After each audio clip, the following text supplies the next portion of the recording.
ओम नमो भगवते वासुदेवाय। आज हम श्री गर्ग संहिता के अश्वमेध खंड का 48वां अध्याय सुनेंगे। इसमें हम सुनेंगे अश्व का हस्तिनापुर में जाना, उसके भालपत्र को पढ़कर दुर्योधन आदि का रोष पूर्वक अश्व को पकड़ लेना तथा यादव सैनिकों का कौरवों को घायल करना। तो आइए शुरू करते हैं। श्री गर्ग जी कहते हैं, राजन तदंतर यमुना पार करके वह अश्व आसपास के देशों का निरीक्षण करता हुआ कुरु देश की राजधानी में गया, जहाँ बलवान विचित्र वीर्य कुमार चक्रवर्ती राजा धृतराष्ट्र राज्य करते थे। वहाँ उस अश्व ने अनेकानेक उपवनों, तड़ागों और सरोवर से युक्त सुंदर कौरव नगर को देखा। नरेश्वर वह नगर दुर्ग से तथा गंगा रूपिणी खाई से घिरा हुआ था। वहाँ सोने चांदी के महल थे और बड़े बड़े शूरवीर वहाँ निवास करते थे। राजन, उस कौरव नगर से वनवासी मृगों का शिकार करने के लिए सुयोधन निकला। वह वीरजनों से युक्त हो रथ पर बैठा था। उसने उस यज्ञ संबंधी घोड़े को भाल पत्र सहित देखा। महाराज दुर्योधन बड़ा मानी था। घोड़े को देखकर उसे बड़ी प्रसन्नता हुई। उसने रथ को उतरकर अनायास ही घोड़े को पकड़ लिया। कर्ण, भीष्म, कृपाचार्य, द्रोणाचार्य, भूरी और दुशासन आदि के साथ उसने हर्षित होकर उसका भाल पत्र पढ़ा। उसमें लिखा था, चंद्रवंश के अंतर्गत यादव कुल में राजा उग्रसेन विराजते हैं। इंद्र आदि देवता भी जिनकी आज्ञा के पालक हैं। भक्त परिपालक भगवान श्री कृष्ण उनके सहायक हैं। वे उन्हीं की भक्ति से आकृष्ट हो द्वारकापुरी में निवास करते हैं। उन्हीं की आज्ञा से राजा धीराज चक्रवर्ती उग्रसेन हठपूर्वक अपने यश के विस्तार के लिए अश्वमेध यज्ञ करते हैं। उन्होंने यह श्रेष्ठ और शुभ लक्षणों से संपन्न घोड़ा छोड़ा है।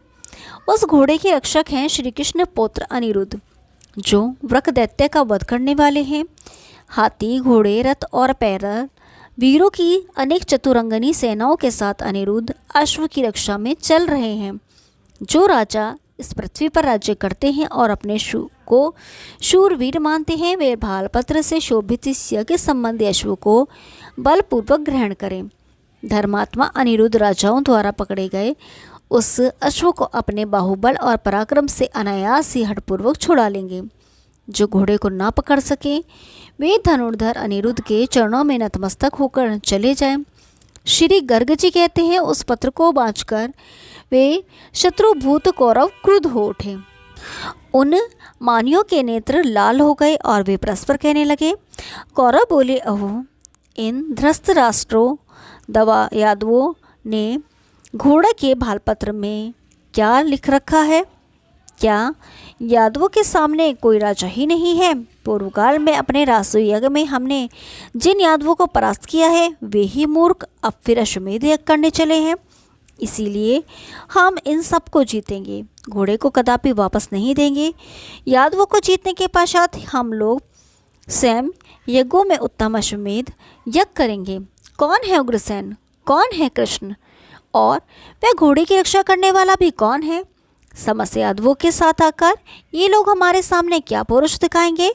कृष्ण आदि समस्त यदुवंशी जरासंध के डर से मथुरापुरी छोड़कर समुद्र की शरण में गए हैं। वे हम लोगों के ही भय से युद्ध छोड़कर भाग खड़े हुए हैं।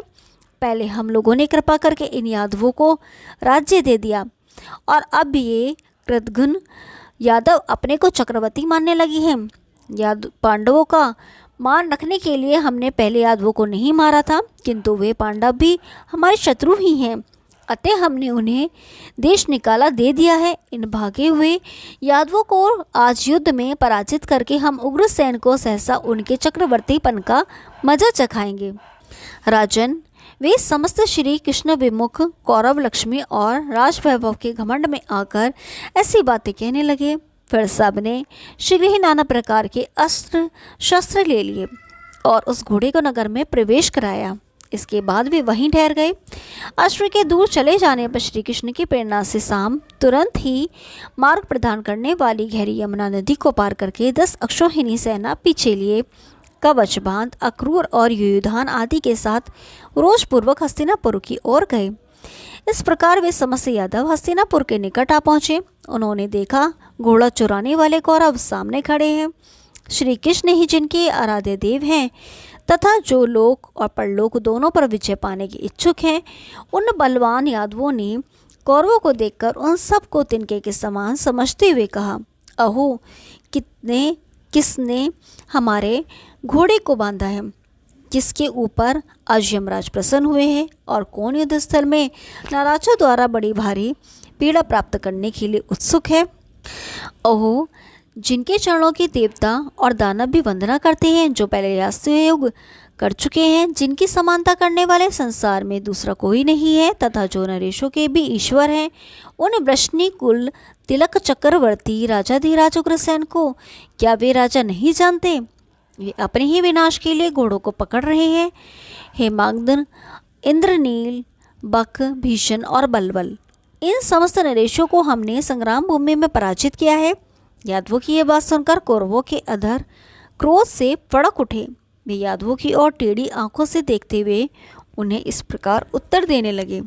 कौरवों के अनुगामी बोले, हम लोगों ने ही घोड़ों को पकड़ा है, तुम लोग हमारा क्या कर लोगे? हम अपने सहायकों द्वारा तुम सब यादवों को यमलोक पहुंचा देंगे। उग्रसेन कितने दिनों से श्री कृष्ण के हाथ से राज्य पाकर घमंड करने लगा है, हम उसे बांधकर स्वयं राज्य करेंगे। अनिरुद्ध हमारे भय से कहाँ भाग गया है? बताओ, हम युद्ध में अपने बाणों द्वारा उसकी पूजा करेंगे, इसमें संशय नहीं है। श्री गर्ग जी कहते हैं, राजन, कौरवों की यह बात सुनकर यादव क्रोध से मूर्छित हो उठे। उन्होंने कौरव सैनिकों के मुखों पर धनुष के अनेक बाण फेंके। उन बाणों से कितने ही कौरवों की जीभें कट गईं, किन्हीं के दांत टूट गए और किन्हीं के मुख छिन्न भिन्न हो गए। वे अधिक मात्रा में रक्त वमन करते हुए घायल हो अपना शत विशत मुँह लिए शीघ्र ही दुर्योधन के पास गए और पूछने पर बताया कि यादवों ने हमारी यह दुर्दशा की है। ओम नमो भगवती वासुदेवाय। कल 39वां अध्याय सुनेंगे, तब तक के लिए नमस्कार।